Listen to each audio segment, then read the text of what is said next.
शिवरात्रि में ऋषि ध्यान के पिताजी जो थे वो शिव के कट्टर भक्त थे और इतने सख्त थे कि अब हर बालक को मूल शंकर बड़े थे तो ये कह रखा था हर व्रत उपवास नियम निभाना पड़ेगा। विद्या प्रेमी थे। जब 12-13 वर्ष के बालक मूल शंकर हुए तो शिवरात्रि आई तो पिताजी ने कहा व्रत रखना पड़ेगा। बालक बोला ना मैं तो नहीं रह पाऊंगा। ना ये कुल परंपराएं रखना पड़ेगा। तो पिताजी क्यों रखो? और कहा शिव सब पर कृपा करते हैं और वो ऐसे डमरू बजावे तो तीनों लोग हिल जाते हैं। भूत प्रेत संग चलते हैं, शहरार के संग रहती है और ऐसे शिव हैं और उनकी उपासना करनी जरूरी है। तो स्वामी दयानंद स्वयं लिखते हैं कि जब हमारे पिता ने हमें ये बताया तो हमें कथा बहुत अच्छी लगी। देखा आज व्रत रखा, कहते माता ने विरोध किया कि ये जल्दी खा लेता है, इस पर व्रत नहीं रखा जाएगा। पर पिता जिद कर गए ना रखना पड़ेगा, तू बालक को बिगाड़ेगी, कोई परंपरा में नहीं ढलने देगी, हमें संस्कार बनाने। अंत तो गत्ता माता को भी स्वीकार करना पड़ा, व्रत रख ले। तो ये बताया गया बालक मूल शंकर को, पिताजी ने ये बताया कि भाई व्रत जब टूटेगा तब 12 बजे टूटेगा, उससे पहले खाना नहीं है और शिवालय में जाके पूजा करनी है। दो जब पहला पैर होगा दूसरे पैर की पूजा होगी तब व्रत खत्म होगा 12 बजे, और उससे पहले व्रत खत्म कर दिया तो न तो शिव के दर्शन होंगे और पाप और लगेगा। 12 बजे तक करते तभी व्रत तोड़ना है। बालक मूल शंकर ने पक्का निश्चय कर लिया आज व्रत रखना है।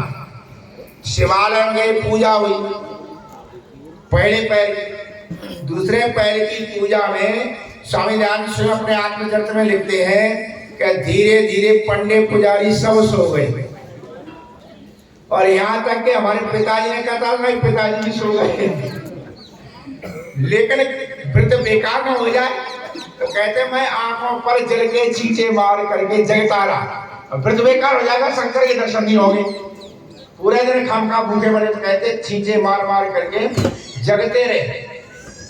जगने के बाद कहते फिर रात के 11-12 बजे लिखते कौतुक हुआ, 5-7 चूहे आए, उछल कूद करते हुए शिव की पिंडी पे चढ़ गए, सब प्रसाद खा गए और वहीं पीट कर दी।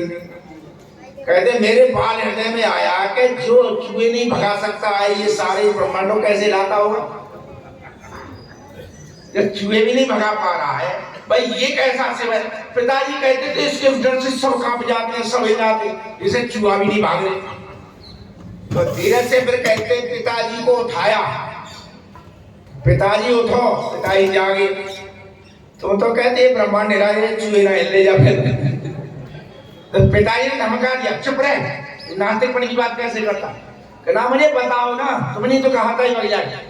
और कहा सच्चा शिव तो कैलाश में रहता है, पर जे कि तो भावना रख करके पूजा करेंगे तो उन्हें झूठे की हम क्यों करें, हम ये झूठी क्यों करें, सच्चा जो मारे सच्ची की करेंगे।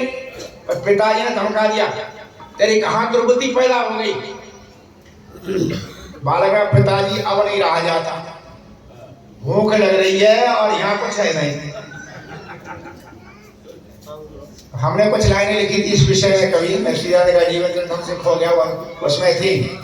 बालक क्या कहता है कि पत्थर के शिव का न पूजन करूंगा, या साफ साफ बात तात तो मैं बतलाता हूँ। पत्थर के शिव का न पूजन करूंगा, या साफ साफ बात तात तो मैं बतलाता हूँ। और लागे और लपेट की चपेट में है बात सारी भारी, झूठे आपके कथन बीच पाता हूँ।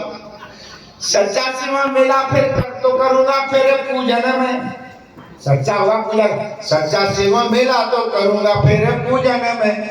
झूठे शिव आगे माथे यवना झुकाता हूँ। व्रत उपवास छोड़ा, भूख ने सताया मुझे, सुन लो पिताजी मेरे, मैं तो घर जाता हूँ। और तो जा रहे पर पिता का सुन भले ही कर चला जा, पर व्रत मत तोड़ दियो, भारी पाप हो जाएगा। सिपाही साथ कर दिया, कंपनी थी। घर गई माँ से बोले रोटी दे दे, भूखों मरे जा रहे। माँ ने कहा तुम पिटे हो, मैं रोगित कही ना तुम पर तोड़े, पिताजी पीटेंगे आकर के, किसी की सुने नहीं। और कहा पर पिटाई भी देख लेंगे, रोटी तो दे। माँ ने कुछ मिठाई खा करके सो